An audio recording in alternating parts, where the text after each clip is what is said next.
All set now, ready to race, and the race is on. Mr. Lindros, Ozam Ashley, Subaru, Escapo, and Geddy on the further outside. And moving up is Mr. Saber, Subaru, Ozam Ashley, Mr. Saber.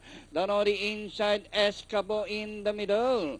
It's now Subaru by ahead, Mr. Saber. Down on the inside, Mr. Lindros is racing third by some 2 lengths. Escapo and Geddy is racing fifth from the outside. Ozam Ashley winning habit by the rushing up is unopposed. Down on the inside is Storm.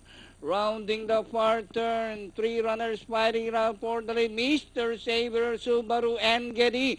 Escapo is running in fourth alongside Mr. Lindros.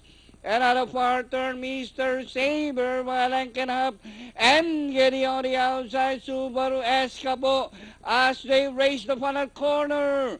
Mr. Saber and Geddy's on the outside, Escapo in the middle, and on the outside, Mr. Lindros, Mr. Saber, while and Geddy's on the outside, and Geddy, Mr. Saber Escapo, and nearing the finish line, and Geddy number 7, and finally, and Geddy, Mr. Saber, unopposed Escapo, and Mr. Lindros for your Fantafecta.